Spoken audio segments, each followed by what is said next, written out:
hope it will have a special place in your hearts also in the end. So I'm Aurea, I'm a postdoc here in the physics group in the Wellcome Center for Integrative Neuroimaging. Okay, so I'm dividing this presentation in 4 main pieces. So I'll start with a very brief introduction, then I will present the WINGS program itself, tell what we do, the impacts and benefits that it brings, and our plans and ideas to expand WINGS. So starting with a very brief introduction. I guess I don't have to remind you guys of what happened in 2020. All of a sudden, all of us had to change the way we worked. We started working from home and we had to shift everything from teaching to meetings to supervisions. Everything would be done online. And it was the same here in Oxford. So here in Oxford, we have the MRI graduate program, which is an educational program that offers training in MRI physics and analysis, and some other topics like basic introduction to neurosciences, statistics, that we give to all PhD students and postdocs and staff that join our group. And we had to shift everything to be 100% online. At the same time, we know, of course, that all events, all conferences, all congresses were happening online. And in particular, in this one conference, the SMRB 2020, there was a roundtable organized by Camera, the Consortium for the Advancement of MRI Education and Research in Africa, where all the challenges that MRI education and research in Africa that are present for education and research there. So, and this discussion kept raising some points that were consistently seen as challenges there, like lack of funding, lack of trained experts, the brain drain, and also a lack of consultation for research. So no connection, no network between the researchers, the few researchers that were there in the region. And I'm Brazilian. I've studied in Brazil since my PhD, up to the end of my PhD. And I can tell that the same concerns are also present there and in Latin America in general. And I'm sure that they are present in other countries with low investment in research. So we were transitioning to have all the training that we offer here in Oxford to a 100% online platform. And at the same time, we were hearing the concerns of people that lived in the global south, that they don't have access to good training or they don't have enough trained experts. So that came the idea. Well, we are doing everything online. Why don't we just offer a few places in the MRI graduate program for students that are working in the global south? Why not? This was well received, and we started with a pilot scheme just to see if there would be any sort of challenge that we didn't anticipate, anything that we'd have to adjust to make it work. So we contacted some groups in Brazil, and they indicated a few students that we selected two, Mariana Rodrigues and André Pascoal, who would attend the MRI graduate program online. So they stayed in Brazil and were just participating, attending the program online, the training. Mariana has a background, she's a medical doctor. She was doing her PhD, and André has a physics background. He was a postdoc at the time. So we had very complementary profiles to assess how well this program would work. And so they attended the graduate program during 1 year. And during this time, we received feedback from them, from their supervisors, and from the people involved in the graduate program here in Oxford. And the feedback was really positive. The scholars were really happy to participate in the program. They were learning, and also they were interacting. They were networking with the tutors, with the lecturers, which in some cases are leading researchers in their fields. So they were really glad to have this opportunity. Their supervisors were also really grateful for the opportunity. They were happy to have also some inputs from the tutors and the lecturers in the graduate program in the research projects of Mariana and André. So in addition to the training, the general training that they were receiving and the networking, there were contributions to their projects. And finally, the people involved in the MRI graduate program, they were all giving positive feedback, including the coordinators, the tutors, and even the students. So you guys, everybody knows that when we have something that's 100% online, in particular, training, education, lectures, it's very difficult to have the same level of interaction that we have when we have an in-person setting. But with the scholars, the students from Brazil, they were eager to take the most of the opportunity. So they were interacting more, and the students here in Oxford, some of them said that it actually helped to have a more dynamic environment when they were having the tutorials online. So the feedback was overwhelmingly positive. We didn't have any negative feedback. And we decided then that it deserved to be an official program, and we decided to launch the Wing Global Scholars Program. Before launching the program, we created a committee here in the center, in the Wellcome Center for Integrative Neuroimaging here in Oxford, where we have researchers that are from the center, but that came from the Global South. So we have myself that came from Brazil, we have Mo Shadlu, that some of you might know, that came from Iran, we have Sanasuri that came from India, Godwin Ogboli that came from Nigeria, Kia Nobri that came from Brazil, and so on. We discussed and we tried to think about what we could do to make this program even better.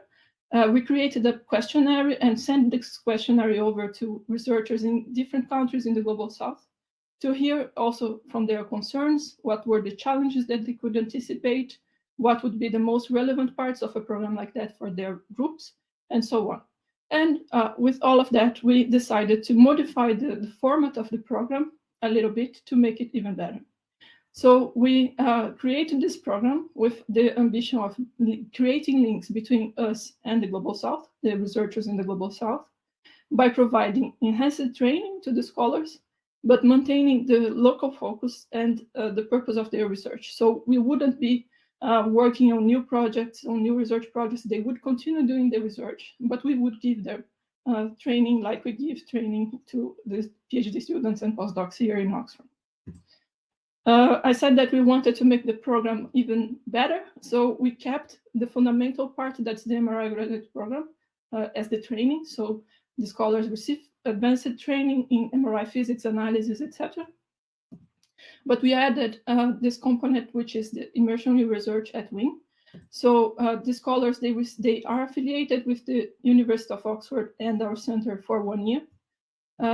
They are paired with a Wing researcher, so they have a sort of a mentor, and they are hosted in a Wing research group. So they participate in group meetings, they have one-to-one meetings with their mentor, and they can present their research and receive feedback on their research, and also learn from the people in the group where they are hosted that work in a domain of research that's close to them.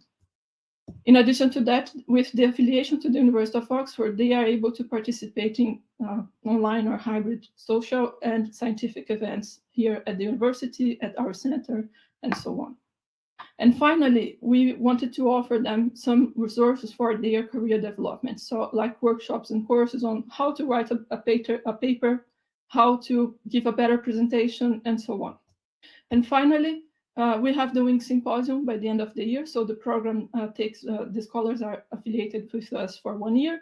In the end of this year, they participate in the Wing Symposium where they present their research, and also their supervisors in their home country come to participate and interact with us too.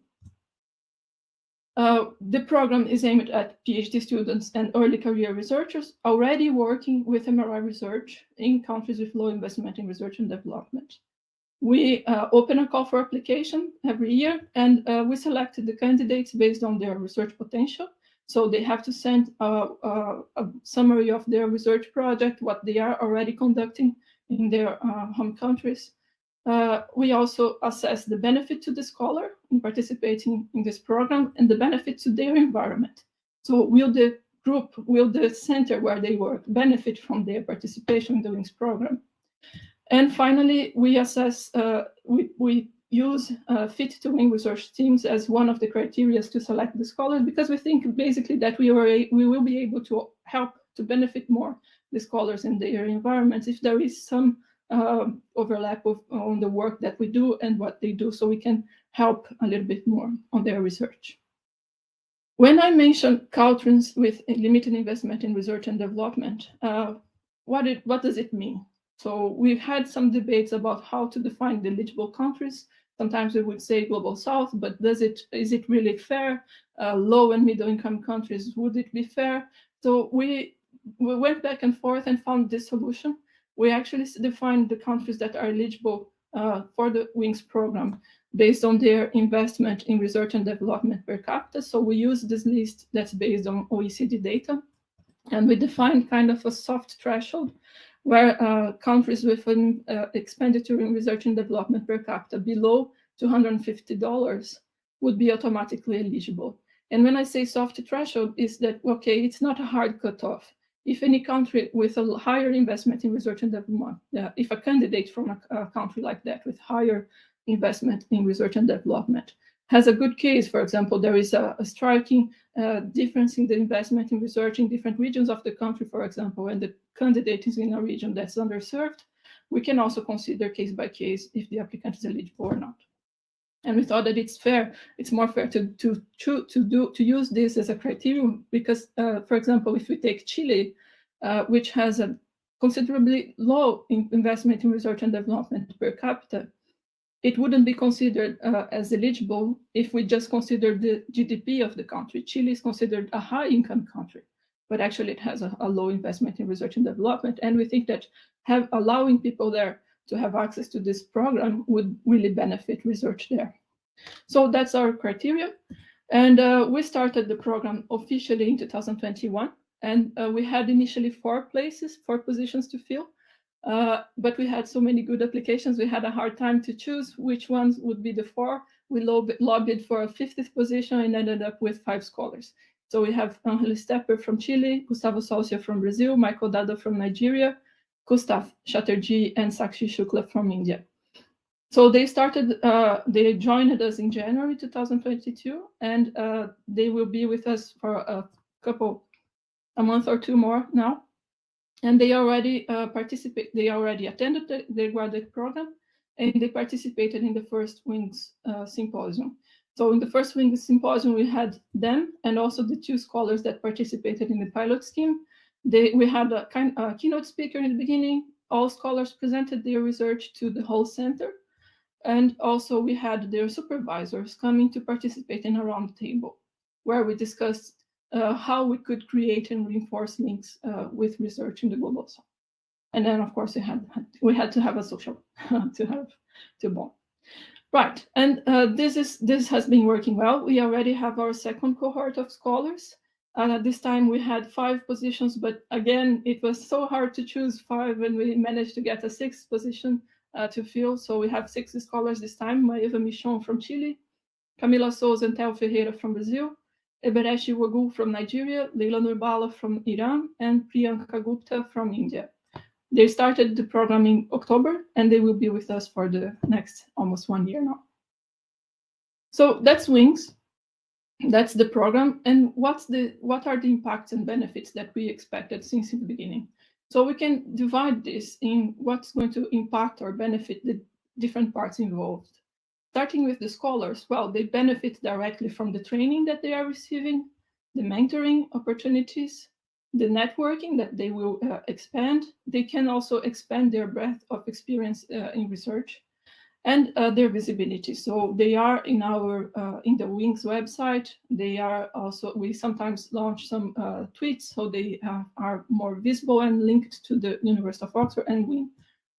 Their local research groups, they also benefit indirectly because we explicitly say that the scholars, they will act as seeds. So we expect them to share the skills, the knowledge, then the networking that they will gain from participating in the WINGS program. And also the benefit from potential collaborations with other groups and with us. And finally, us as the host institution, we increase the diversity and promote inclusion in our center, improving our research culture directly. We also benefit from potential new collaborations, and this is important to state. Those collaborations, they have the potential to be in unique research topics. There are many, many topics that we can't really work on working in the global north. So, for example, local populations, diseases like malaria, Zika, dengue, specific conditions like malnutrition, extreme violence. There are many subjects that we can't really assess here in the global north, And we would have the new opportunities to work with that by collaborating with researchers in the Global South. And finally, we have a bigger talent pool that we can assess when we are, for example, recruiting someone to come to the center, even if it's not directly the scholar, but we increased our network also. So all in all, it's a great value that's added to all of the people involved with almost zero investment. We basically took a structure that was already in place, the MRI graduate program online, the group meetings happening online, all the center events happening online. Everything was happening online already. So we didn't really have to do anything. We just have to open the positions for these people, and everybody wins with that, and wins a lot. In addition to the benefits that we expected, we realized after the program was running that we were actually creating a new community. When we had the Wings Symposium and the supervisors of the scholars participating in the roundtable, we realized that actually this was not just increasing the links that we had with the Global South, but that researchers in the Global South had with themselves. And new ideas were being discussed, and we created really basically a platform where this interaction can happen really well. So it was an unpredicted positive outcome for them. So with this model where we offer training and tools, but we keep the local focus. So the research and the training and the scholars, they keep in their home countries. We are already harnessing some benefits, like we have collaborations that are already in place. 5 of the scholars already visited Oxford or are going to visit in the next month. We have already collaborations going beyond the first year of the Wings program. So scholars that participated in the program in the pilot scheme, or now in the scheme that's the first cohort that's finishing the tenure now, they will extend the collaborations beyond their tenure in the Wings program. And we are creating or strengthening alliances and helping to have more coordination, more consultation between research groups around the world. So it's all great, but I think that we can do even more, and we have already some plans and ideas to expand Wings. So first, expanding Wings within our center, so the Wellcome Center for Integrative Neuroimaging. What can we do? So I said that until now we don't have actually a budget. We are doing things just using the structure that was already in place. But since we were able to show that we have a concrete and a non-negligible impact and benefit to all people involved, even if it is in a 100% virtual setting, we are starting to attract some possibilities for funding. So people that have funding or that are in a position to receive funding, they are already in touch with us to contribute to the Wings program and make it even more complete. And the first thing that we can think about doing is to have exchanges in both ways. So bringing the scholars here to Oxford, because we know that it's already happened in their groups, but if they have the chance to complement this online experience with a visit to Oxford where they can interact in person with the researchers here, their mentors and their groups and the whole center, we think that it will be beneficial for them also, and it can also create better conditions for collaborations and so on.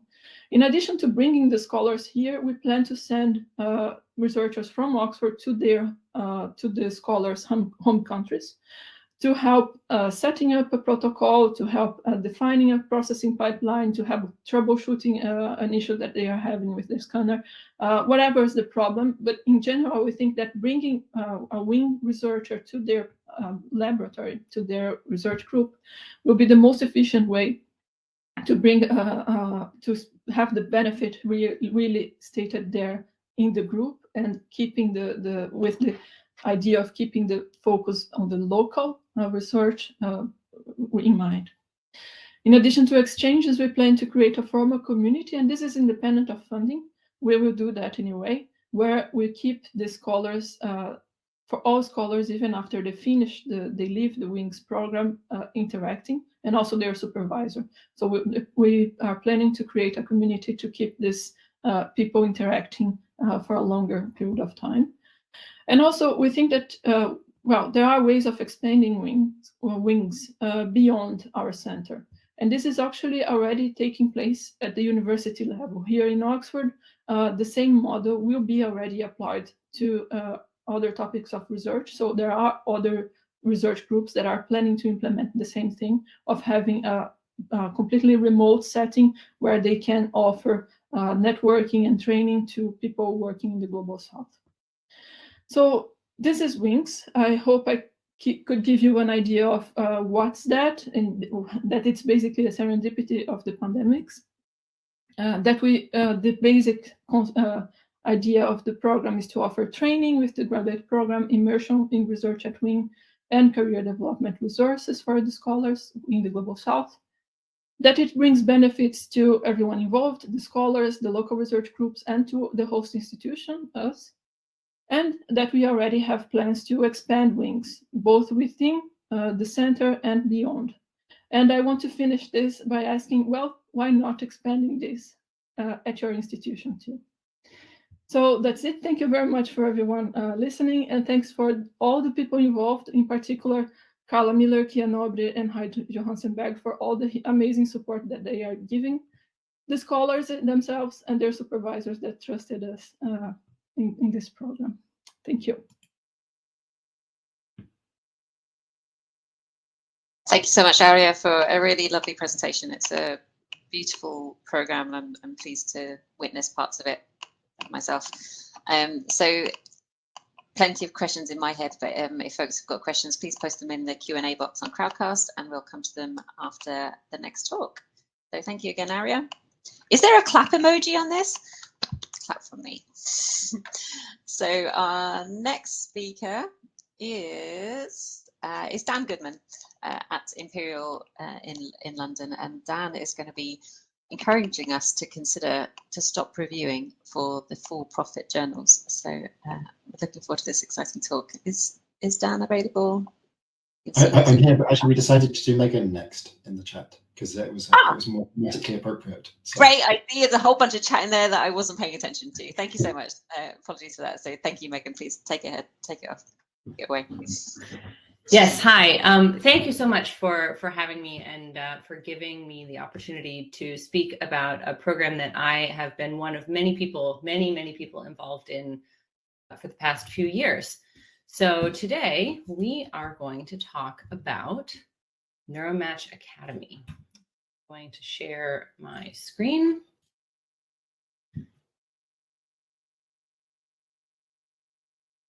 And this should look okay. And I noticed in the chat that it says my video is frozen. Is that only one person, or is that everybody? That looks fine. Okay, great.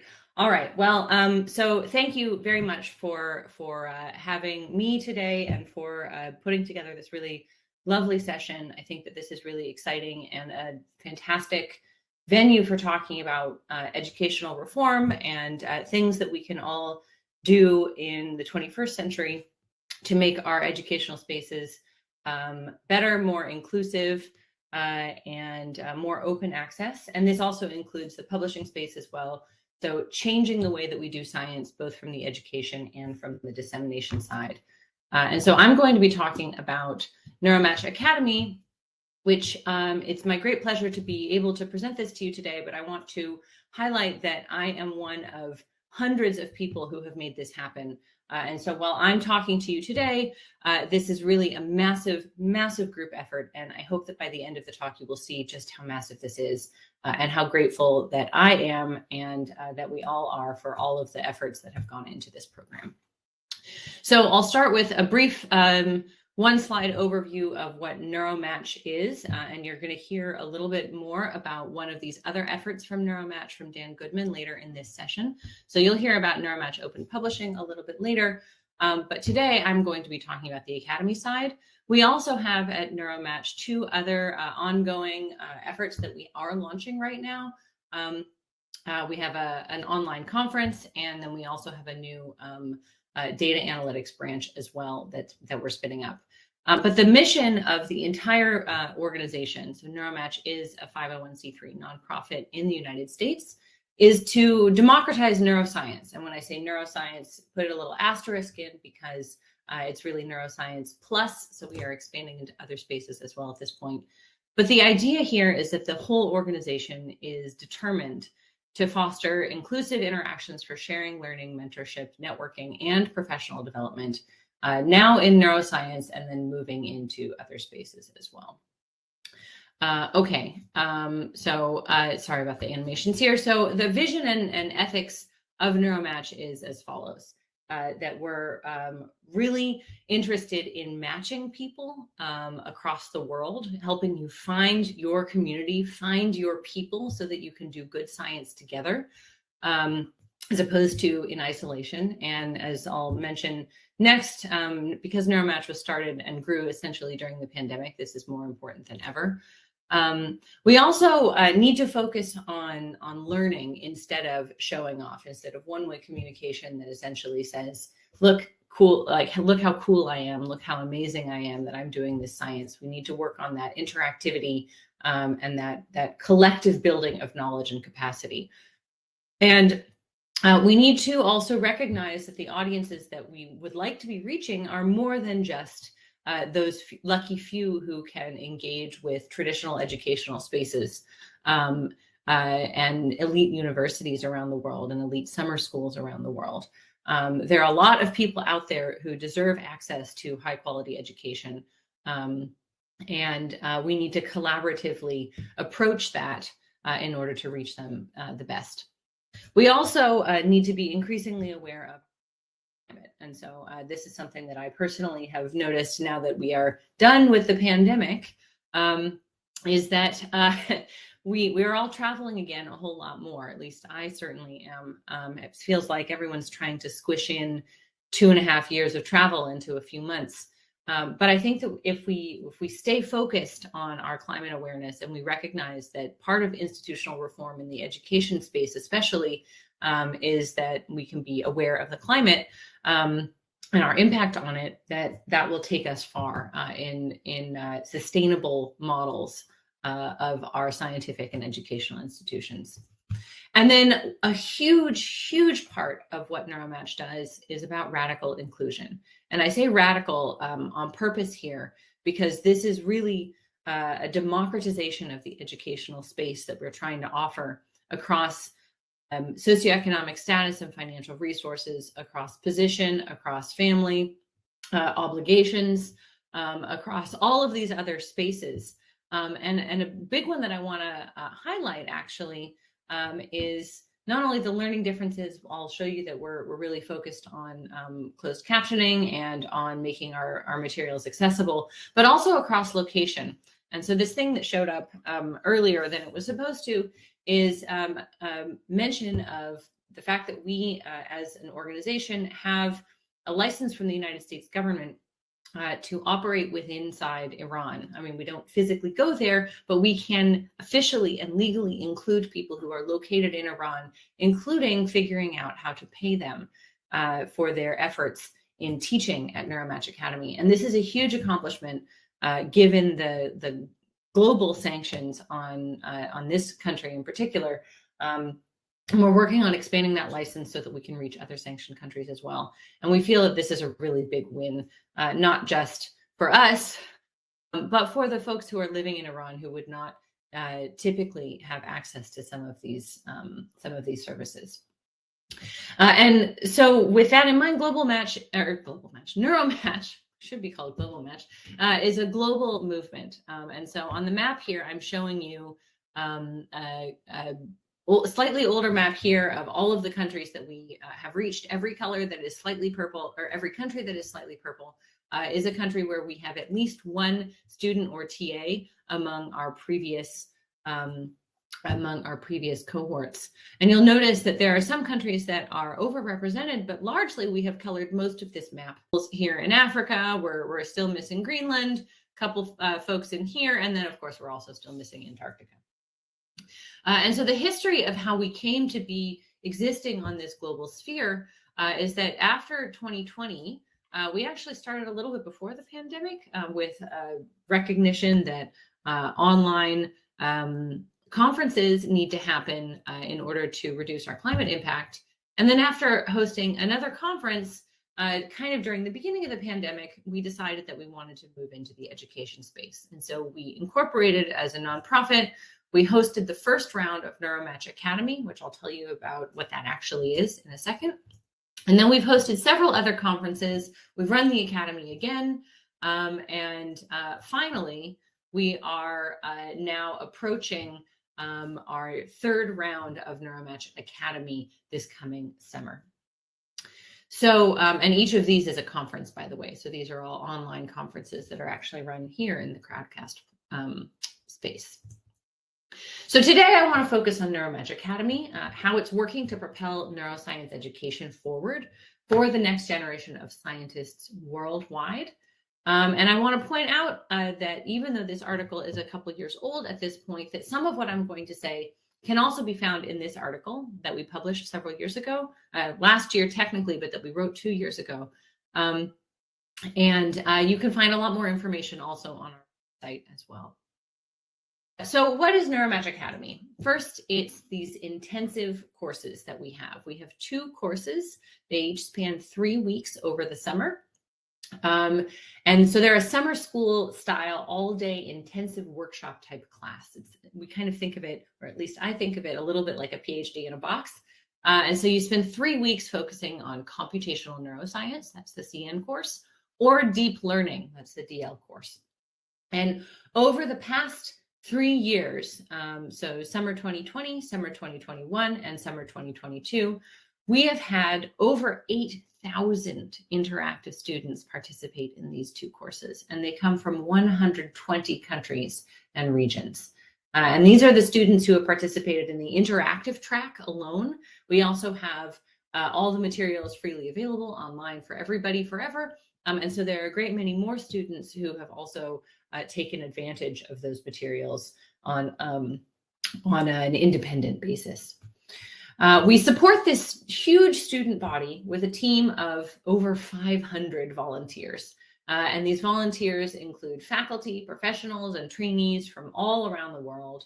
And the goal then is to support our younger scientists and help them grow into leaders. And so we have a lot of junior folks who have gotten involved and really found a community in this space, which we think is really one of our primary achievements.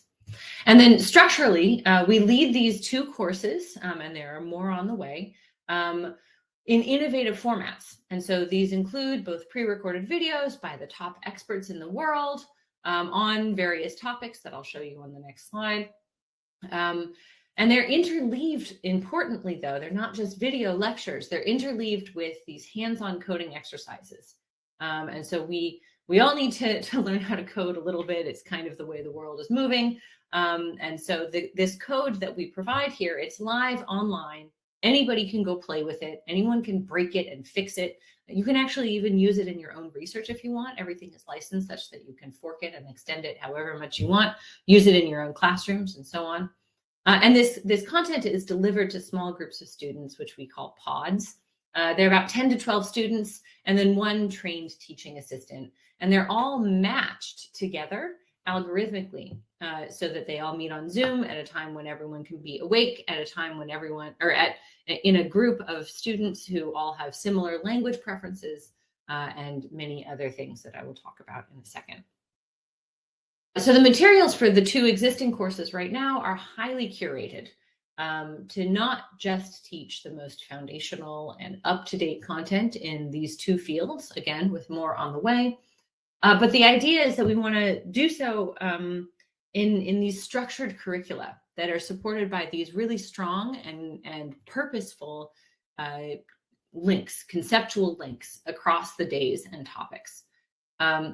So one of the things that is kind of the backbone of both of these courses here, and that provides a lot of this structure and these conceptual links, is the idea that we need to think about why we are building models and what they do for us in the space that we're living in. So we all know that models are a huge component of computational neuroscience and deep learning. And so some of the materials that we're developing for the new courses we'll also have a little bit of this meta modeling approach. It's like, why is this the right tool for the job? Not just here's a whole bunch of tools and here is how they relate to each other and so on, but why would you use this particular tool to ask this particular type of question? Or if you had this particular type of question, would this be the right tool for the job? And so this backbone drives a lot of the rest of the conceptual linkages within these two curricula, which are then linked also according to the type of content that's being delivered. So it's both what our curriculum contains, which we think is very comprehensive and very up to date as the state of the art in these two fields, but it's also importantly how we're trying to deliver it. That we think that this is one of the ways that Neuromatch Academy is truly innovative. It's really a game-changing approach. And so in the remaining time here, I just want to tell you a little bit about what that approach looks like in a zoom-in kind of insider perspective. Okay. Right. So to teach all of this effectively, and you notice that this is a huge list of stuff to do in 3 weeks. Each of this is just 3 weeks. This is why I call it a PhD in a box, because this kind of looks like a computational neuroscience PhD. So we need to both make sure that the materials are top-notch, of course, but we need to importantly pay really close attention to how it's delivered. So I can't just write some code and make a couple of cute videos and then put them up online on YouTube, and then maybe like reach out to some of my friends and stick them in a random group and then say, have fun, like have at it. You know, you're going to learn something from this. So the idea here is that Neuromatch has built an entire platform for supporting and nurturing both the learning of these concepts and the community in which that learning occurs. So the first pillar of this platform is, of course, the content itself. So both courses, we build this content collaboratively. It's crowdsourced from many brilliant humans around the world, including world-class experts on these topics. So we're getting the best of the best to deliver the content. And that's not just the videos, it's also those tutorials that I mentioned. So every single lesson that Neuromatch Academy provides features active coding exercises that are really front and center. So you have an intro lecture that might be a little longer to give you context, but then you have these micro lectures that are interspersed very frequently with micro tutorials that are really hands-on. These include student-created group projects that include real data sets, some of which are MRI, but others of which are, for example, spiking neurons or single-cell electrophysiology. Our materials are also closed captioned in 3 languages and thoroughly tested. So the idea here is that you're not going to run into a bug in the code that's going to slow you down, and you don't know whether this is something that you're doing wrong or something that the toolkit is doing wrong. The idea is that all of the variable naming schemes, for example, all of the exercises, all of the little interactive widgets have all been extensively tested by a group of extremely dedicated and capable volunteers. And then they're also thoroughly vetted through this polishing and which we call waxing procedure, to make sure that they run seamlessly and that they integrate with the entire curriculum well, so we can have those conceptual links even within the code exercises themselves. And then finally, everything is licensed open access, CC BY. You can use it, you can reuse it, you can fork it, you can use it in your own classroom if you want to. And so this really includes all of you. Go to the website and have a look around the 2 curricula, and you can go and grab anything that you want. Okay, so to best deliver all of these materials to our learners, we really want to create personalized learning environments. It's one thing to have a ton of really great teaching materials. You might argue that we're maybe going one step beyond what's available in some other online platforms in terms of the materials, but they don't build this kind of global community that we are really focused on. So the way that we create these personalized learning communities is that we make these small groups of about 10 to 12 students and 1 teaching assistant, and these are matched with with algorithms that we custom write ourselves They match the students based on their interests, based on their educational background, based on their time zone, based on their preferred language, not of instruction per se, because all the materials are in English, but of group dynamic interactions. So you can turn to your friend and speak maybe in your first language instead of having to do the whole course in English. And so speaking of language, one of these matching criteria is that preferred language. And I want to highlight that we can actually match students and have matched students in pods for up to 13 different languages. So this means we have pods in Mandarin, in Spanish, in Farsi. And so even though, again, the materials are in English, you can have those conversations with your friends. And the closed captioning also that we provide is in 3 languages. We would like to expand that eventually, but we do have closed captioning in English, Mandarin, and in Spanish. And so if we'd like to expand these, or if you'd like to help us expand these, let us know. And we try really hard, though, to use these approaches to create pod camaraderie. So we not only utilize things like paired programming, we want to build friendships, but we want to use small breakout room, small group interaction. We provide a Discord server so they can really chat with each other, even in offline times. And so to help with this, we give the pods cute names. And this kind of allows the opportunity to create pod logos or mascots. And so there's been some really beautiful and impressive art that's come out of this as well. We also offer professional development seminars in addition to the course materials to help the experience be as well-rounded as possible. So you want to talk about how to get into graduate school, for example, or how to use the open science framework, or hear about careers in industry. So these are some other options that are part of the 3-week summer school. And then all of this is facilitated by teaching assistants who we extensively train to guide students effectively through the tutorials, so that even though those TAs didn't develop the teaching materials themselves, we can help support them, supporting the students find their own answers. All right. And then just really quickly, the third pillar of our platform is accessibility, equity, and inclusion. So all of our classes are online, as I mentioned. This means that we can connect people in 120 countries and regions, for example, without incurring much of a carbon footprint at all. We can facilitate students gaining access to instructional support in their preferred language. We can ensure that our student body is diverse across every facet possible.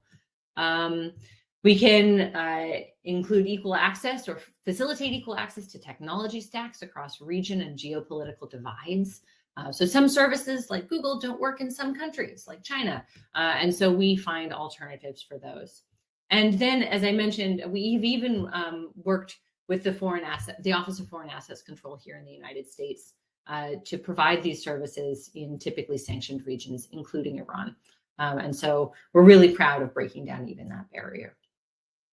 So what I'll say at the end here is that through these activities, we're really trying to leverage technology to scale, reaching literally thousands and thousands of students around the world, in service of that core goal, which is to democratize science and high quality transformative science education for everybody. So even after COVID, and even after the excellent in-person summer schools that we all know exist, they return to the sphere as they are starting to do now. We want to ensure that everybody around the world can get access to these types of materials and training opportunities. So none of this would be possible without the generous support of our very many sponsors. So I have to take a moment, of course, to express some deep gratitude to them here. There are more to come, I'm sure. And so we're just really grateful for all of the support here. And so this is really about impact. This is about changing the game. And so here's some smiling faces from our organizers and from our students to show you that some of the folks that we're impacting. Our current traditional models of education, they don't work for everybody. Some of the folks in these photos are not going to get access to that high quality education. So with Neuromatch Academy, we're aiming to occupy the very large space that's in between traditional education and places like Coursera, where there's a lot of stuff available, or YouTube, where there's even more available maybe, but where you have to do it all by yourself. And so with over 8,000 alumni, I think we've got a great start on that. Open science here, it's more than just open access. We want to include everybody. We want to remove as many barriers as possible. And you can also do this using Neuromatch Academy materials if you would like to. We have several folks who have now made it possible for students at their own home university, wherever they are in the world, to get course credit for taking Neuromatch Academy. So if this is something that you would like to explore, let us know, because we're working on an informational package that will allow people to be able to actually offer this as course credit at their home universities. And of course, you can always have your students join us as students or as teaching assistants. You can join us as a volunteer and so on. So thank you so much for letting me share this with you. And I really appreciate the opportunity here.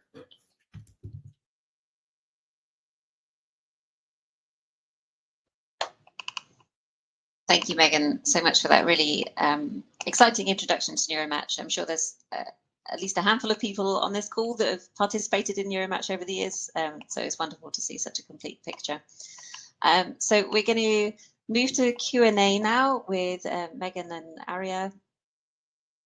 And just a heads up, there's going to be a slight change to the order after discussion. We're going to have Eunice first and then Dan at the end, as Eunice has to jump off a little bit earlier. So we have one question in the chat, in the Q&A, and then I'm sure there's loads of things that we can discuss coming off the back of that. So the question in the Q&A is kind of a reflection that universities have this kind of capitalist dynamics, spending money for benefit, and I might even add spending money or using money to create more money, and that kind of dynamic. Do you see your programs contributing to that kind of capitalist constructs, or do you see them as more of a socialist, or where do you see them sort of fitting into like an economic model? That's not too big a question already. Well, Well, I must say that in Brazil, the model of universities, and in France, where I did my postdoc, they are different from here in the UK and from the model in the US. And it's really good for me to have seen both those different models. And I think that the way we implemented Wings itself, I think that it's not in conflict with any of the possible models that we can have to go ahead with university. It's a win-win situation. We basically, with almost zero funding, we can bring benefits to all sides involved. So yes, I agree that there are some programs that can be affected by this, the economic model of the universities involved, but there are possibilities to kind of navigate through that, bringing benefit to everyone in any model. Yeah, I think I agree. I think that there's always a possibility of navigating within kind of in these in-between spaces. I would say that what Neuromatch is trying to do is probably more on the socialist side than on the capitalist side, if I had to pick one. And part of this is that we're trying very hard to avoid students needing to pay an arm and a leg in order to get benefit from this program. So one of the things that I didn't mention in detail for the sake of time is that we're working very hard on socioeconomic inclusion. And so participation in this course, we have a set price point that we have that's kind of our break-even point. We are a nonprofit, so we're not aiming on increasing shareholder bank accounts here. But we do pay our teaching assistants, and this is part of the equity model, is that people should be paid for their time. You shouldn't have to like being a TA at Neuromatch Academy is actually a huge benefit for you, because you can get access to the community. You can learn the material more effectively than you might even just being a student. But there's a cost potentially also. You're giving up other employment. You're taking time away from your family responsibilities and so on. And so not everyone has the luxury of saying, oh, cool, I'm just going to take 3 weeks and teach for this course, like out of the goodness of my heart. So we do pay our teaching assistants And we're always working to potentially increase the amount that we pay our teaching assistants. And so we have students pay in order to help supplement that. We also are very active in going after grant funding and so on. So you have to, get people to pay for that in order to be able to pay the TAs.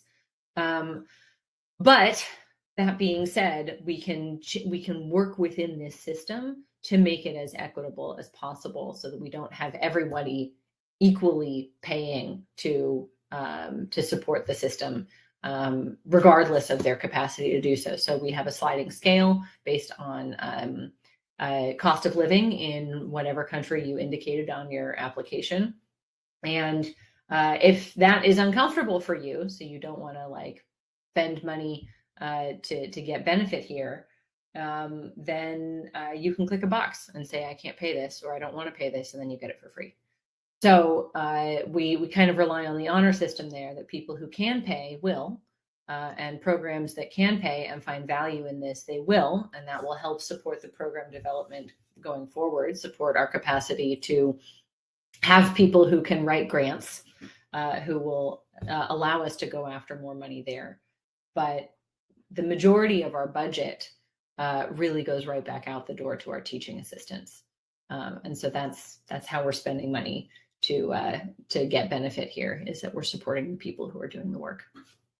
That's great. It's so often with many things, like I'm sure the organisers of this and other sort of training events, it can often be done for free on a voluntary basis, which is great for the CV, but as you said, not great for inclusivity, and not everyone can afford to give up that time. And there's a comment on that question, which I think is, if we're talking about institutional reform here, so this kind of giving away our education for free or in a resource sort of relevant way, what does this say about the future of the university and education systems and institutions? Well, I think education should be collectively supported by everybody in the way that it largely is, maybe in public institutions around the world, although not as heavily subsidized by taxpayer benefit as maybe it could be. I think that this is a huge barrier for so many people, is that, especially, I'll speak from the perspective of the United States,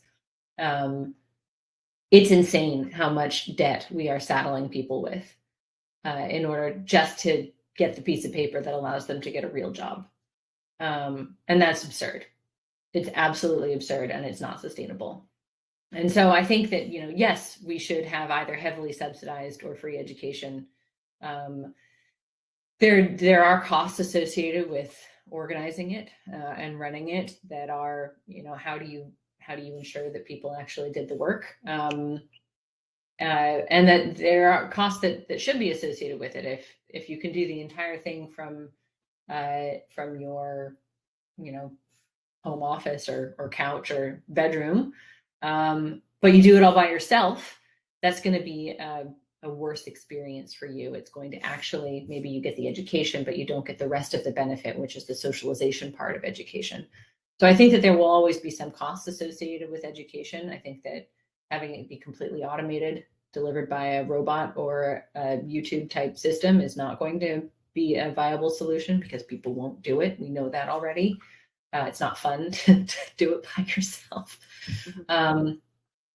But I think we are at a breaking point where the cost of education is rising in an unsustainable way. And so we need to all think very seriously about what that's going to look like, in even as soon as 10 years from now, I think.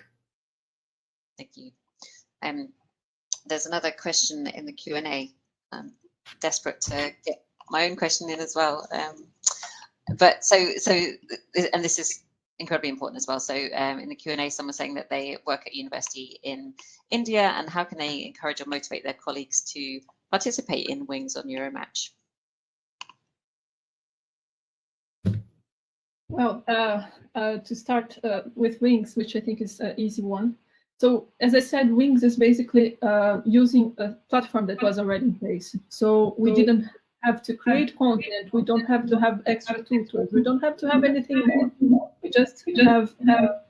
I'm here. And I'm here. If it's on my side. Megan, have you? No. Okay. There we go. Okay, it's better. Thanks. So I'm not saying that we don't need help. Of course, we need help, but it's for Wings. We need mostly help to promote the program, to help to make it reach the centers that we don't reach automatically, because this is one of the bottlenecks. We kind of always contact the groups that we already have some contact with, and so helping us to spread this sort of program is the first thing.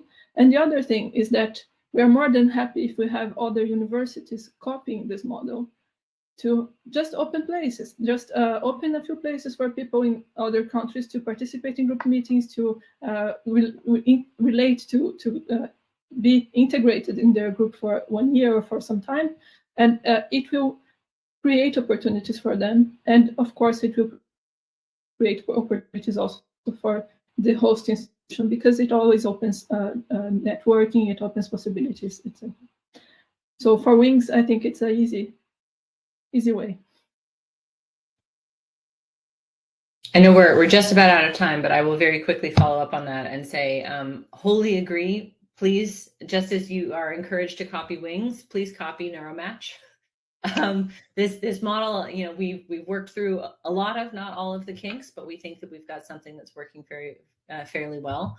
And so, to the extent that you can learn from our failures as well as our successes, please copy us. Please do something like this, or please use the materials as you see fit at your own institution. And if this is something that you are interested in implementing, just as a summer program in general, or you really want to actually have students get course credit at your home institution for this, let us know. This is something that we're actively working on and that other people have been successful with. We've got several people who have successfully gotten students to get credit at their home institutions for taking Neuromatch. And that's a big motivator, I think. It's wonderful that people are intrinsically motivated to gain education, but when it can contribute to a degree granting program, that's just like the cherry on top.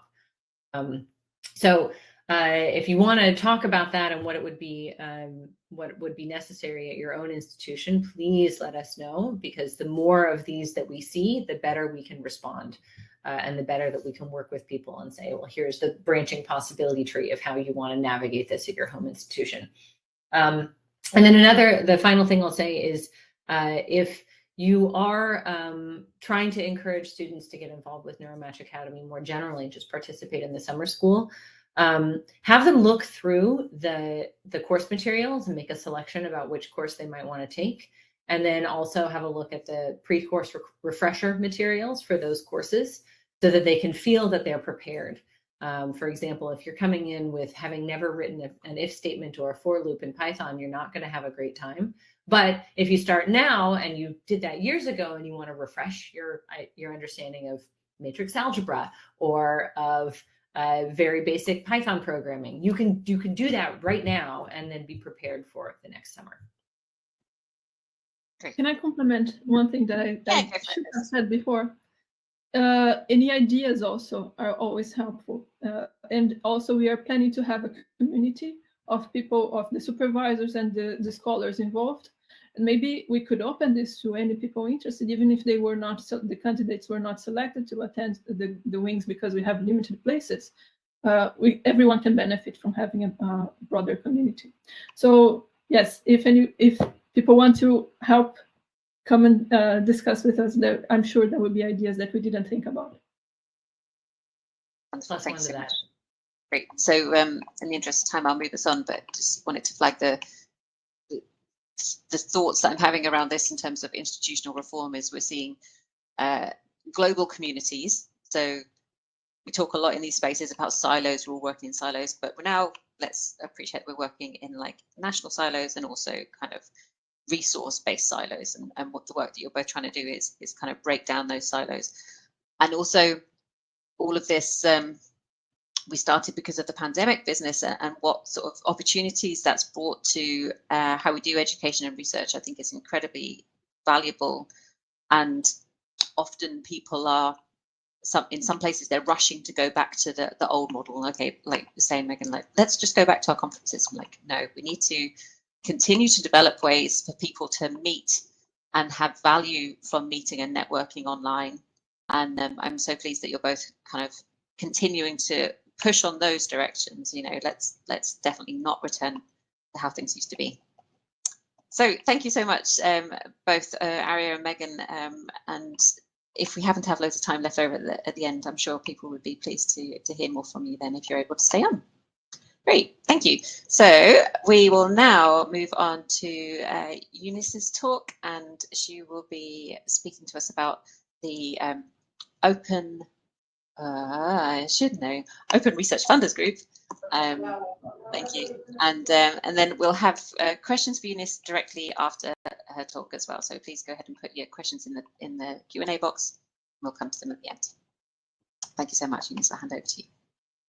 Thank you, Cassandra, and thanks for the invitation, and thank you even more for accommodating. I'll be kicked out from this room in about 25 minutes.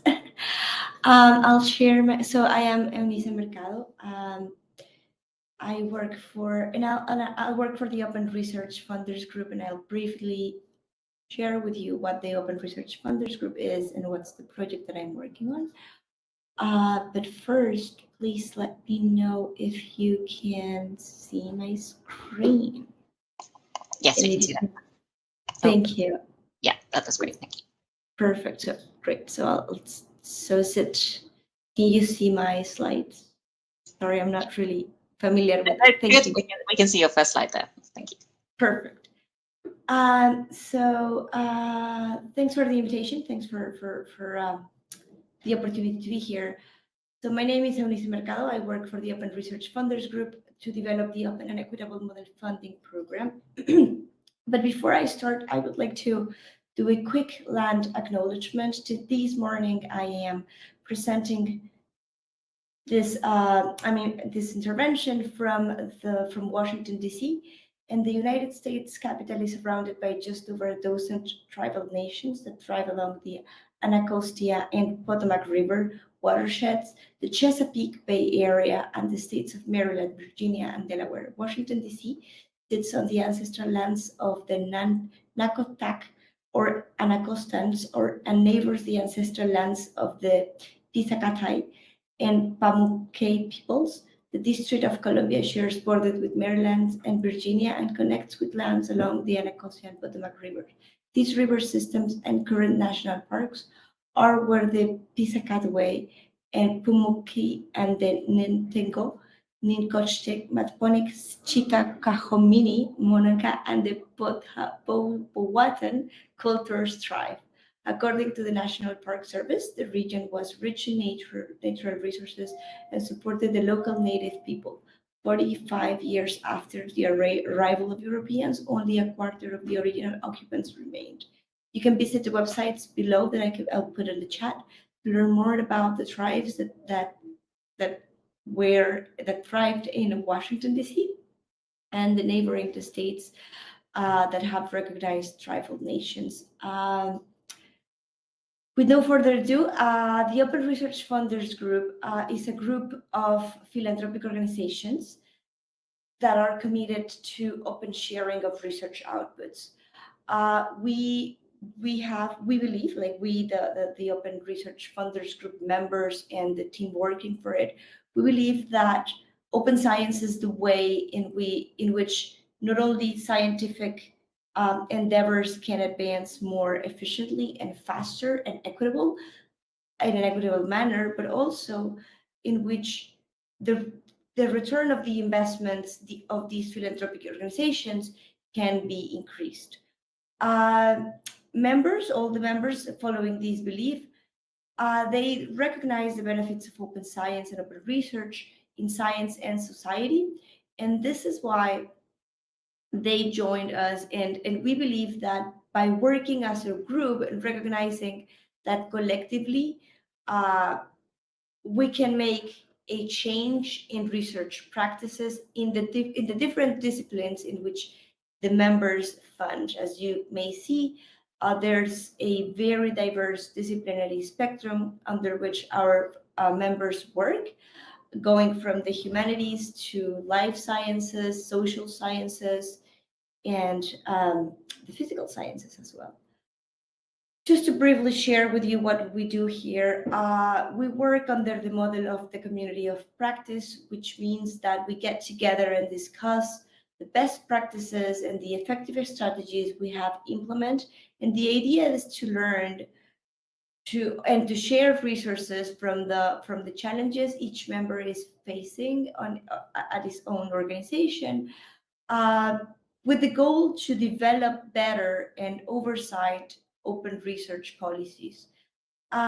We also work and serve as the funder's voice in the strategic multi-stakeholder discussion on how to align open research practices, policies, and incentives. And just an example of these activities, we are now having a roundtable at the national academies in the US to incentivize open science among its members and to create a better space for researchers in this space to not only foster open science, but also to recognize the activities around it. Very briefly, how does this work fit in our mission? And I will kind of retake the last sentence that Megan shared with us in her presentation. Open science is inherently about inclusion and removing barriers to participate in the scientific enterprise. So this means that it's not only about the research outputs and who can engage the research outputs, but also how can we make the grant making or the award system more inclusive to actually make or enable other participants to be part of the scientific discussions. So we believe in a system where more people from different backgrounds and experiences can participate in the scientific process, to engage the scientific conversation and to co-create solutions to improve the way in which we are solving problems as a species. So that is the open and equitable grant making that we envision in this program. So the Open and Equitable Model Funding Program, and I understand the branding it has been hard because the words are not really easy to keep in mind. It's basically a model funding program based on the community of practice approach that the Open Research Funders Group has. We basically wanted to create a cohort of funders that will take these additional steps to improve their grant making practices and the research outputs funded from these programs to make them both more open and equitable. And the way in which we think this could be more tangible, in which we can materialize it, is by creating first the model or the framework, and to help this group of funders to pilot and implement these specific interventions and share the lessons learned. So very briefly, the Open and Equitable Model Funding Program has at least 3 components. The first one is the model. The model is a set of 32 recommendations or areas for improvement that I'll share with you in a few moments ago. Sorry, in a few moments. But we didn't build this framework alone in our rooms or with a group of, let's say, funders within the ORFG. We created a working group, which is a group of funders, researchers, and advocates of open science, but also underrepresented minorities within the academia, to discuss what were the areas in which they could improve, but they needed to thrive within their areas and disciplinary areas. So we wanted to gather diverse insights on what we as funders, or we as the academic enablers, could improve in order to be better, in order to be more inclusive. We wanted to listen. And so that community contribution is the first component of the program. The second component is us, the people working on a daily basis in the program. From the input we are getting from the community, we are transforming that information into informed recommendations.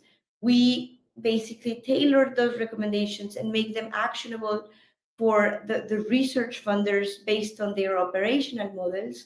And we also provide and add guidance and resources and templates for funders to implement these recommendations in a more nimble, agile, and easy way for them.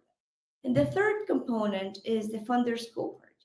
So they are, again, a group of funders that are implementing all these recommendations, but also sharing the lessons learned and creating new knowledge on what are the things they can test. And I'll just give you a brief example on what are the things, on how these three components are getting together in one single piece. We all know that gathering information on DEI and the diversity of applicants and the diversity of grantees and the success rates of each disaggregated by race is something that could be very helpful, not only for applicants, but also for funders aiming to improve their inclusion and equity goals. So we kind of heard or got those inputs from the community, and we translated into, there's always the why, not the why, but the how to do it question from the funders. So we basically went on the path of building templates, getting more informed on how legally a funder can do it. And we created templates and mechanisms to help funders to start gathering this information. And funders now are doing, like within this cohort, are doing that. And they are sharing the experiences, and they are sharing the problems they are facing and the best practices they are learning on how to not only collect this information, but also how to make it public and how to use it internally for their planning and for setting new objectives in this area. Just to briefly share with you, the funders cohort has 11 foundations. You can see them here. As you may see, we have a very diverse group of funders. It's not only the large foundation funding internationally, we also have the smaller foundations funding regionally and working with the smaller communities in specific sectors. And I think this is important, and we were intentionally looking for gathering a cohort diverse in this manner, because it also enables the participation from not only the large foundations, but also the smaller ones and the ones with less resources. Just to share with you what are the interventions we are trying, and the letters or the size of the letters on my screen might not be like super helpful for you, but we organized all the input throughout the 7 stages of the grant-making life cycle. So they go from program development, publicity and dissemination of funding opportunities, application mechanics, application reviews, strategies during the award, evaluation metrics and outputs, and alumni network. So all the input we are still getting and we got from the community, we organized them in terms of, again, recommendations or interventions throughout the grant-making life cycle, so funders can relate better and can identify where within their programming they should make these adaptations and these changes. And just to give you an example, for instance, on the changes we are doing on the application review, we are encouraging funders to make it public, to make the review rubric public at the time when they disseminate the funding opportunity. we are also encouraging them to rethink the selection of their reviewers in order to make it more representative to the communities they want or they aim serving. We also are encouraging them to train reviewers on implicit bias and to provide feedback to applicants. All these practices, which are not, we are not reinventing the wheel here, are very rich for funders in terms of not only discussing the what's, but the how's, how to do it, how they can also reward and compensate these reviewers for the work they are doing and helping these funders to move forward with their funding mechanisms. So so this cohort has been in place for about 6 months now, and this is a pilot, and we are going to keep working on this pilot for another 6 months, so the cohort can have a year of implementation. So we are still learning and understanding the best ways in which funders and grantees and applicants can benefit from this model. But what we know now is that for funders, these, like the ones participating in this cohort, this exercise has been beneficial not only to be or feel that they are working in these areas on DEI that they wanted to advance, but also just by being in this cohort, they can identify a community-built list of actions to improve DEI within their grant making. They can also get a sense of where they are in this challenge, where they are in this DEI. I would say objectives, or what is the road ahead and what they need to work or to put more effort on. And they also feel they are part of a community of peers and candidly share what they are learning and what are their fears and what are their challenges ahead, and to fix it together, or at least to find ways to work around those fears together in a community. I will stop here, and I would like just to prompt a couple of questions for us to think through in the remaining minutes I have in this presentation. What do you consider should be the desired outcomes of this participation or of this model? And what do you think is the best way we can document this work? What aspects you think are more relevant to capture? What are the things you would like to see out of these exercise? What are the elements you think would be more beneficial to you? And I'll just briefly share with you that all of the materials we are creating for the funders are available in our website that I'll put on the chat box in a few seconds. So you can take a look at them and you can provide feedback directly to the interventions and the recommendations the funders are implementing. I think that's pretty much from my end. I'll stop. Okay. I think if I'll stop sharing. There you go. And I am more than happy to take all your questions, or to take the ones in the chat box, whatever makes more sense for you. Thank you so much, Eunice. Thank you for a really lovely presentation. So I've asked the organisers to invite the other speakers from this session on to answer your questions. If they've got anything they'd like to input, I'm sure they'll be welcome. And thank you also for hanging on long enough to not get kicked out of the room that you're in. Whoever's doing that is mean. So there's one question in the chat that I put in there, snuck in, and just wondered if you could clarify what a funder needs to do in order to join the group, and if they, for example, have to make any commitment to implementation or at least contributing to the process, or is it the sort of thing that anyone can join? And how do you consider things like open washing? You know, how it looks for a funder to say we're part of this, but actually not implementing any change. Yeah, thanks for the question. The main requirement is one to be a private funder. We cannot work with public fund. We cannot work with public organizations because they have different incentives, and they tend to take more time to make institutional change within their organizations. So we work with private funders. The second thing they need to do is they need to have an intention and a commitment to develop an open science or an open access policy. I think the flexibility relies there.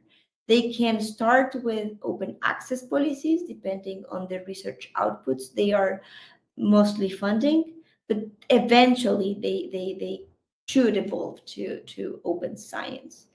So that's basically the main requirement. The funders, I think it's a really interesting point that the people that you're working with have to be agile enough to implement change and not have that kind of stuck in their systems, which I think is kind of like the grassroots version of funders. And so they have to make a commitment to introducing some sort of policy. Exactly. And I think the logic behind this ask is we want people not only to take from the group, but also to contribute to the conversation. So if you are interested, but you are not ready whether you're going to be able to implement an open science or open access policy, you won't be very capable to share your experiences or your challenges or to be more active in this conversation. So this is why we have that requirement. And I thought also it's a really interesting parallel that you're building a community for those funders to discuss and share learning. And I imagine also some of them might not have the resource to kind of develop along these paths by themselves. So in the same way that we do community building to improve access and deliver resource in underserved areas, that's kind of what you're doing. So big places like Wellcome or DZI or other places might have the ability to do this by themselves, and then you're offering a way for other funders to also kind of travel down this path as well, which is fantastic. Yeah. So did any of our other speakers, do you want to comment or feedback on Eunice's questions about documenting the process, or perhaps do you want to put them back up on the screen perhaps? Or yes, for sure. So I can put it on the chat box here. No, so I know that there's monthly calls and things, so I'm sure Eunice would be pleased to, if anyone listening wants to contribute to this community, perhaps you can put some links in the chat as well. I'm sure there'll be ways for you to get involved. Yes, thanks for the reminder. We host open community calls on a regular basis, and the idea is to basically have a conversation with the community on what we are doing, where we are at, and what are their recommendations to improve the model and to improve what funders are trying or are testing. One last thing that I promised to share and I didn't: the resources, all the recommendations the funders are implementing are available online as a Google Doc. So you can just jump in, take a look at them, comment on them if you have any feedback, or if you have any question or if you feel more comfortable sharing your feedback with us in a different shape or form, feel free to email me. I'm more than happy to have a chat with you anytime and to have a deeper conversation. And I know the concept is not easy to grasp. So if you are interested, I'm more than happy to have a coffee with you, a virtual coffee with you to explain you more about the project, more about the initiative and how could you contribute or yeah.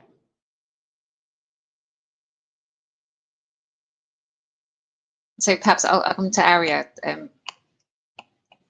in your experience of working with the global scholars and your own experience in Brazil, what is your impression of this work, and what do you think the desired outcomes would be for perhaps people from your cohorts who are applying for funding, or have you got any experiences about their own sort of like grant applications that you can share? Or? Well, I can share that. There are some successful grant applications in the Wings cohort already. Some of them they got funding to come to Oxford. Some of them got funding to go elsewhere, but using the fact that they were attached to Wings as something to push them forward. But I think that, well, it's still all the same model yet. So if we could have something more in the lines of what Eunice was saying, I think that more people would really benefit from that. I'm sure.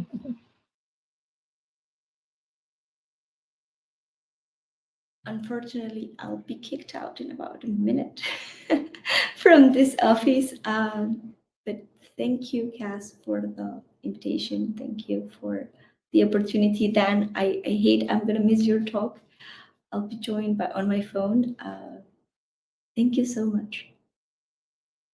Very welcome. Thank you so much. Thank you, Eunice. And I'm sure we can return to this again if there's time in the end. Thank you. Great, thank you. So now we will hand over to Dan. Second on the original listing, last in the actual world of events. But thank you very much for this presentation. I'm excited to learn more about your suggestions. Thank you, Dan. Great, thank you very much. Do let me know if I am not audible or video is not coming through or anything like that. I'm just going to try and share my screen. If that comes up. Okay, that seems to be working. Great. Right, yes. So I've slightly broadened the topic of my presentation since being invited with permission. To not just talk about peer review, but more generally how to build a better science, of which that's one important point, I think. This was quite a hard talk for me to write because it's much more political than anything I normally present about. So hopefully you find this interesting. Outline of the talk, I'm going to start by trying to basically convince you that science has a problem. That's the bad part. We've got problems with equity, we've got problems with priorities. Talk a little bit about the source of those problems and focus on academic publishing and peer review as one key aspect of that, and even talk a little bit about the history of those problems. But really what I want to do is focus on the good stuff. I think that there are some concrete actions that we can all take immediately to make things better. And I also want to talk a little bit about a Neuromatch initiative, Neuromatch Open Publishing, which I hope will also contribute to making things better and encourage you to get involved in that. Okay, so let's start with some of the institutional problems. So the first one is that I'm going to talk about. I think that there are many institutional problems. First one I'm going to talk about is equity. There are lots of examples of this, but just one is that science is kind of for the rich still. One study showed in the US that faculty members are 25 times more likely than the general public to have a parent with a PhD, and that goes up to 50 times more likely for top universities. So it's really it's a game where if you're already in, it's much easier. Also, parental income was 20% higher than the general population. So I think that you see this not just in the US, but in many countries. This is a very general problem. There's also problems with, for example, bullying and harassment in science, and I think this will be familiar to very many people. One study from Wellcome showed that in the UK, 61% of people had witnessed bullying or harassment, and 43% had experienced it. And for me, that is mind-blowing and sort of kind of shocking, actually.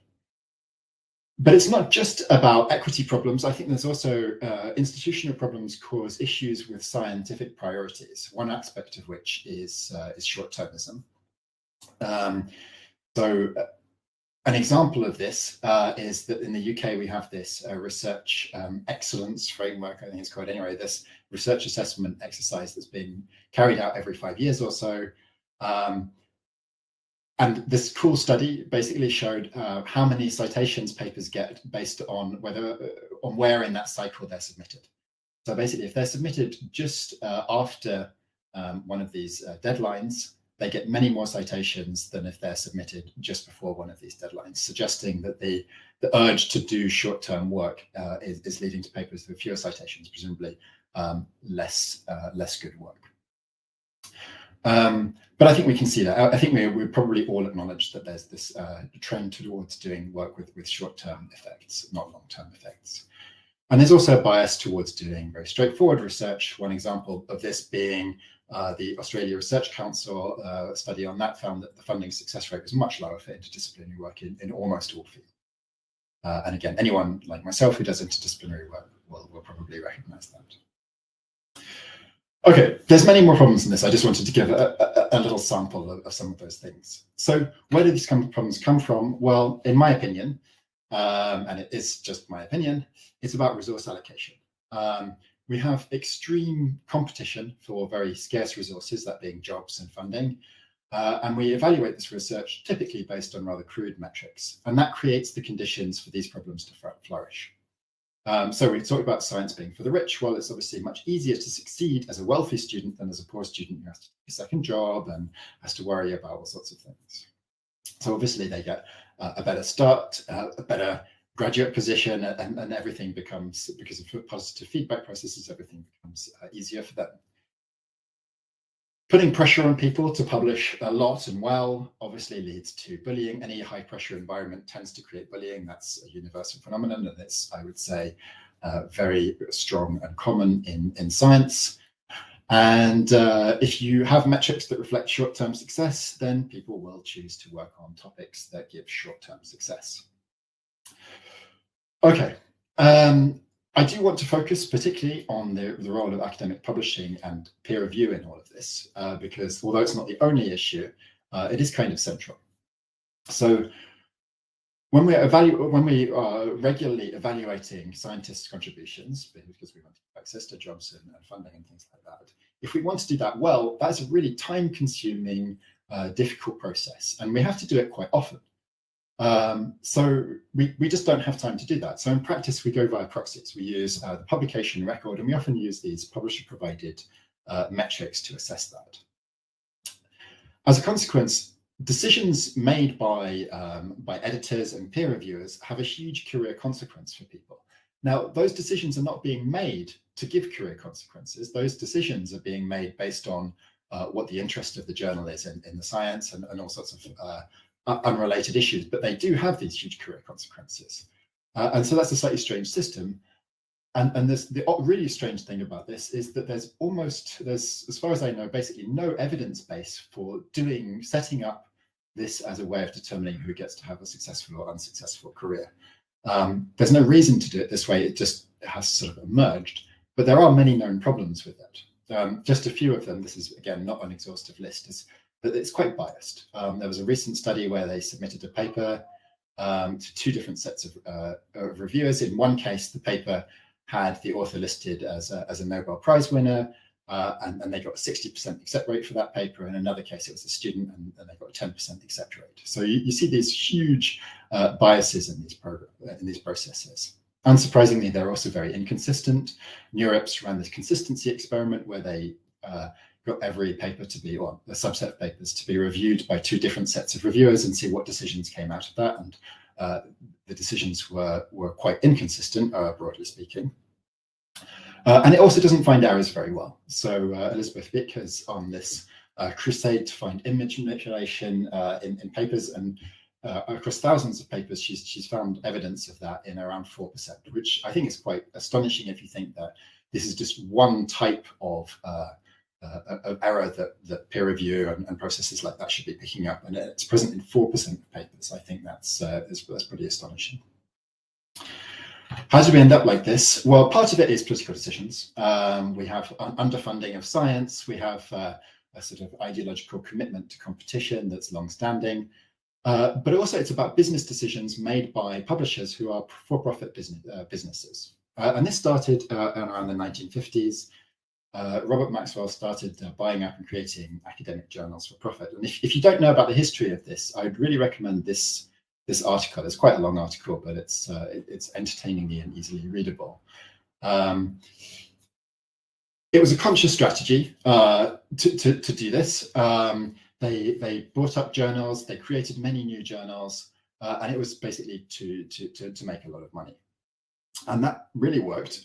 These companies have some of the highest profit margins of any companies in the world, even higher than big tech companies.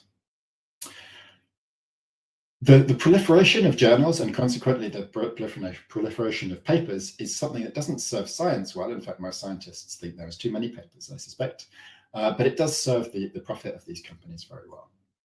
And increasingly, these publishers are looking for other ways to make even bigger profits, compiling and selling data around.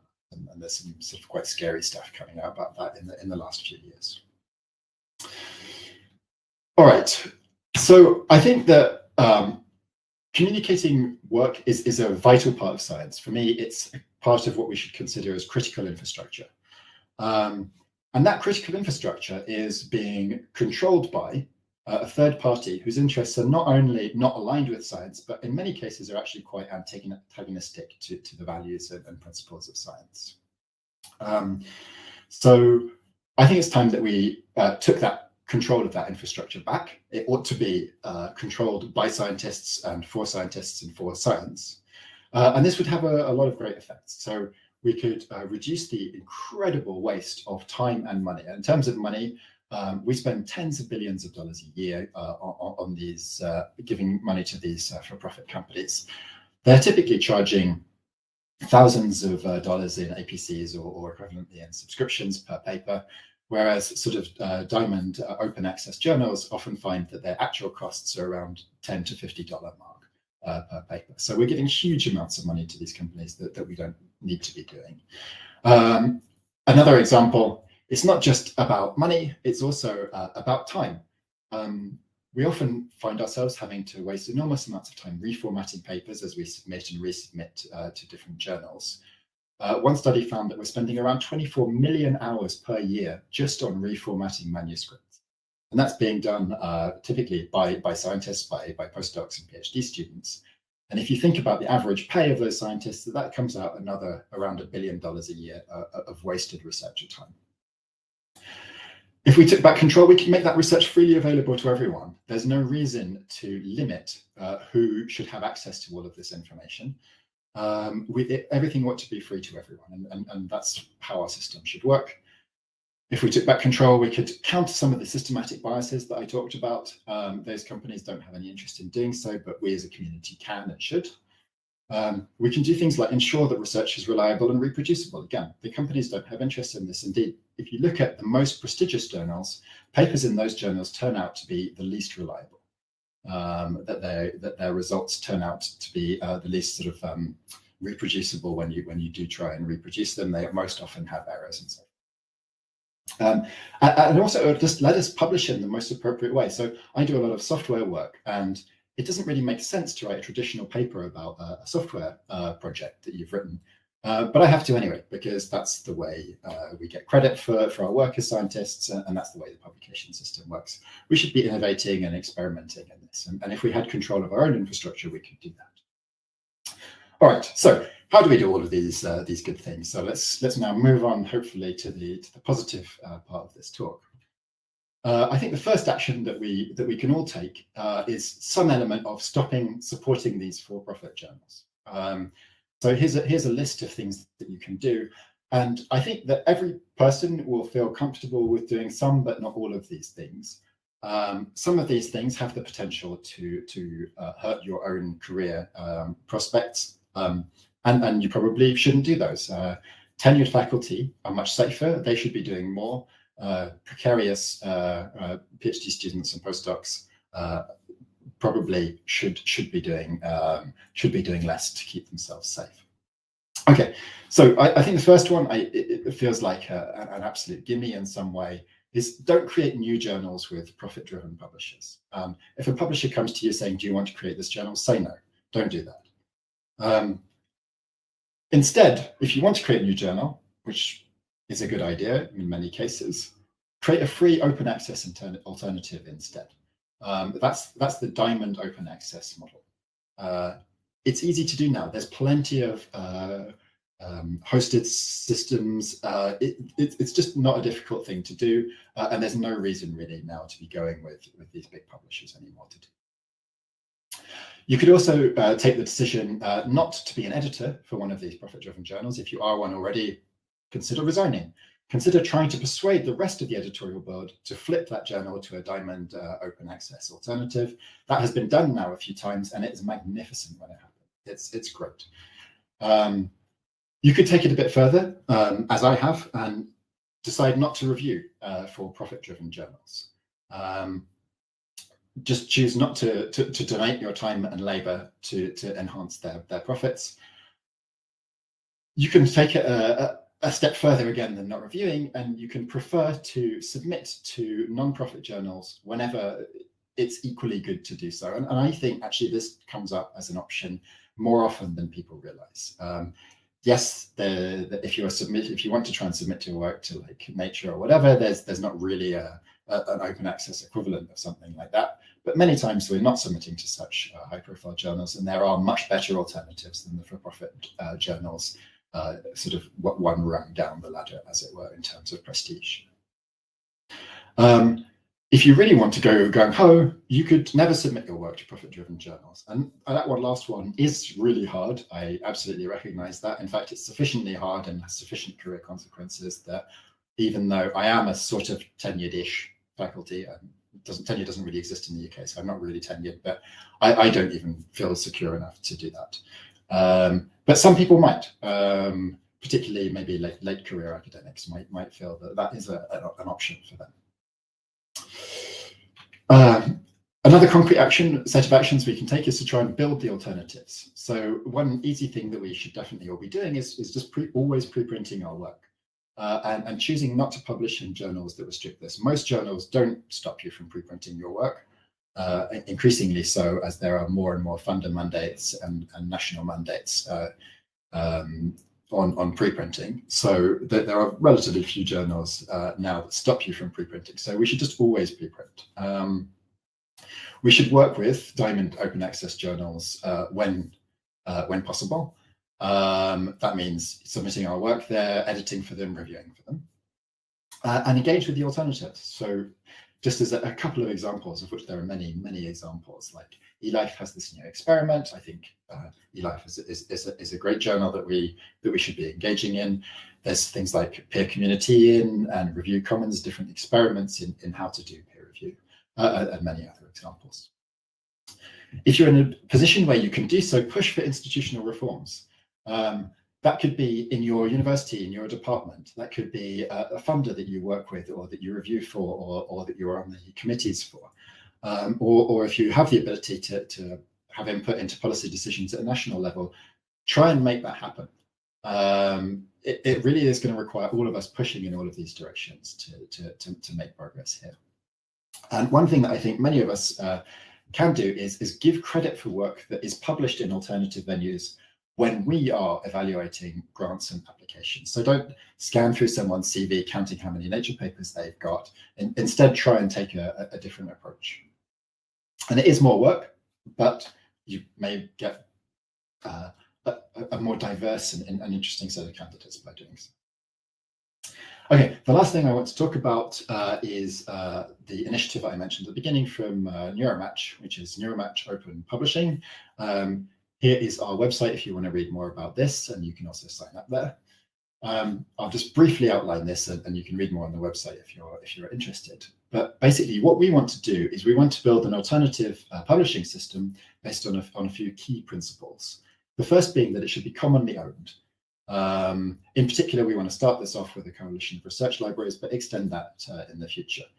The idea here is that if this system is itself owned, if the infrastructure is owned by and run for scientists, it will serve our interests and work just generally better. Everything in it should be free to read and free to publish for everyone. And all of the data, like the text of the articles and everything, should be open and should be licensed for reuse. Basically, what our thinking here is that the plan is that we want to build a flexible system that serves scientists, and it has to be useful in the short term. Otherwise, nobody will use this. There are many lovely alternatives that would be great in the long term, but aren't useful in the short term. We need a system that gives us short-term benefit and can run in parallel to the existing system, because we're not going to change things overnight.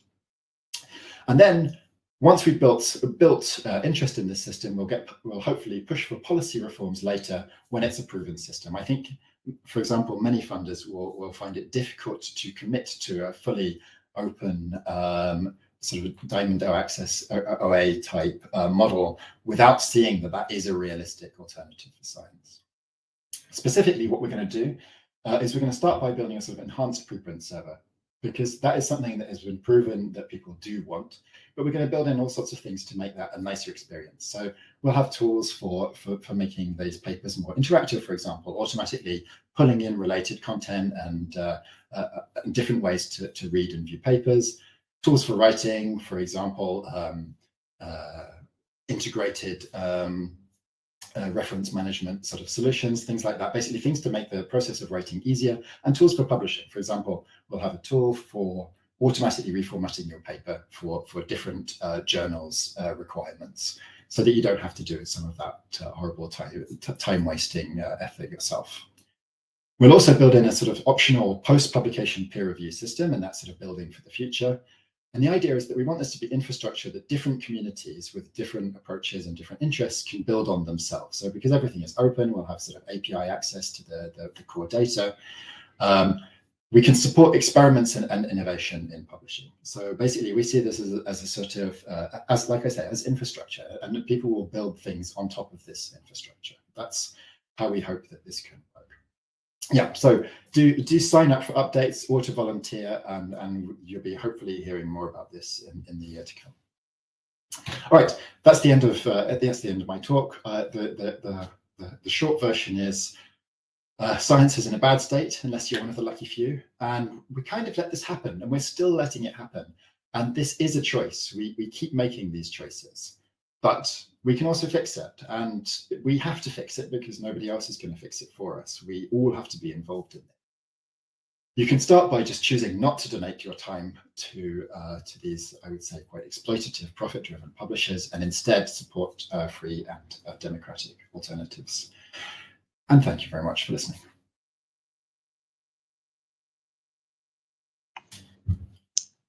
Thank you so much, Dan, for that really compelling presentation. Always love getting riled up about how much profit publishers are making. So there's one question in the question box, and I have a similar reflection.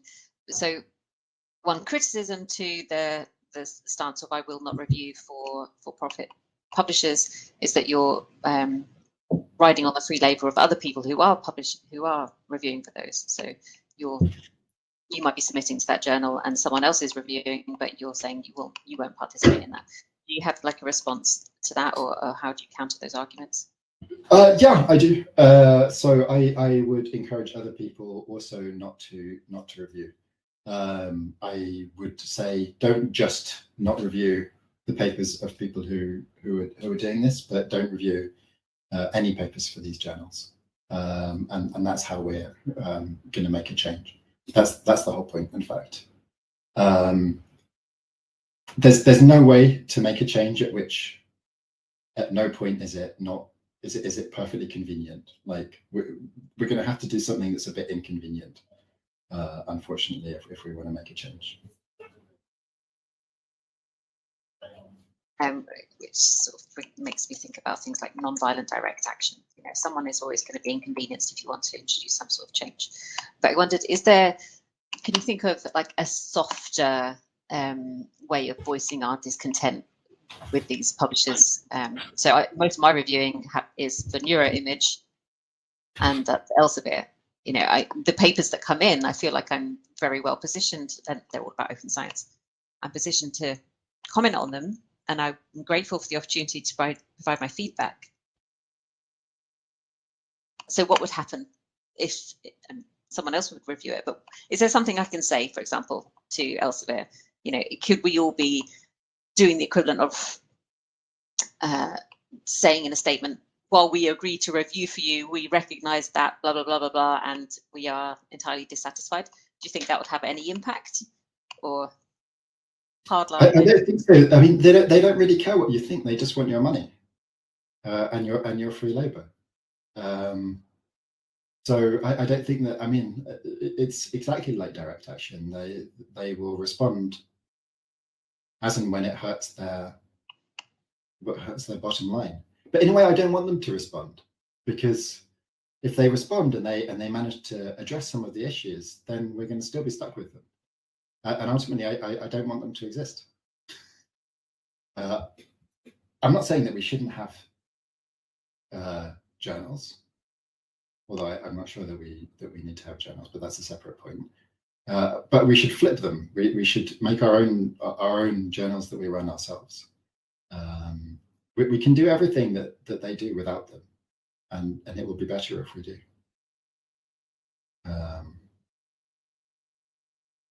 Yeah. Yeah, I mean, obviously I'm fully on side, but the argument that I have from that I see, for example, from other editors, they say, like JOS, Journal of Open Source Software, they can produce a paper around $5 or something, you know, and why can't Nature produce something? And they say, well, our overheads and blah, blah, blah, blah. And what I worry about is that we will move, you know, see lots of smaller community run journals and things, and then they will grow, and then they will start to be professionalized, and they will incur overheads, and it's kind of, the cycle will just repeat itself.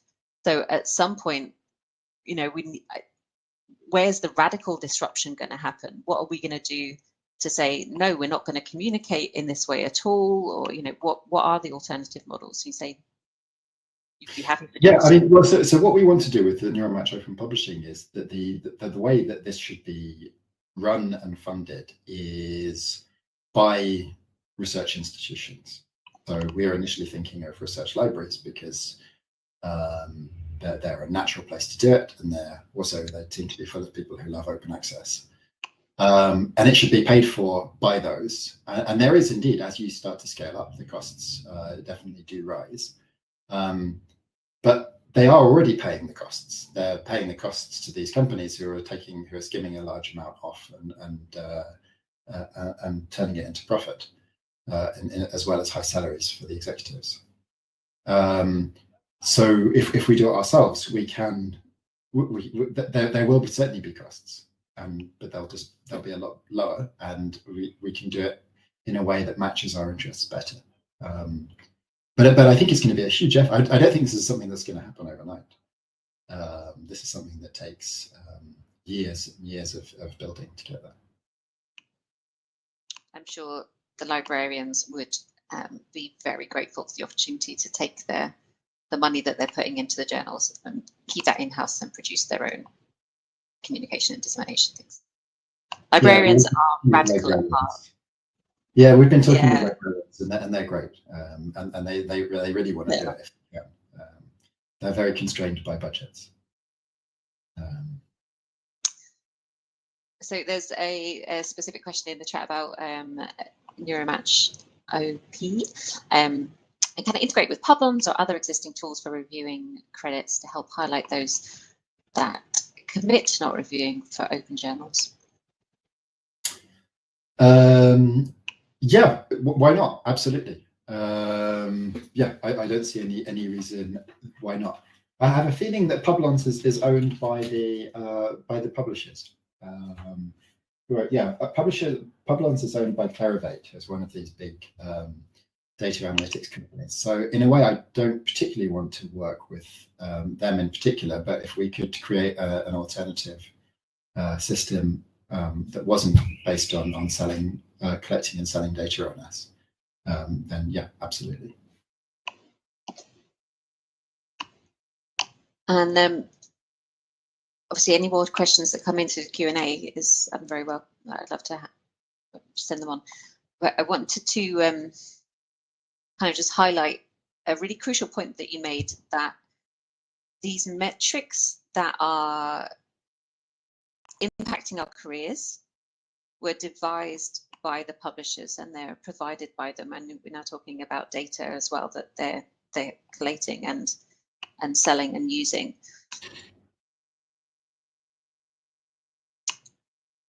What's the disruptive model there? How do we, so we're talking about open science metrics, and the default that everyone goes to is, okay, well, what's the number of data sets that you publish, or what's the reuse of your data sets, or how many, you know, DOIs have you got that are on GitHub or something? We're still fixed in this model of how many times have you communicated your research? Yeah. And your outputs, you know, and if we move from papers to code or data, it's still the same thing. We're still talking about communication. What else could we be looking at and thinking about?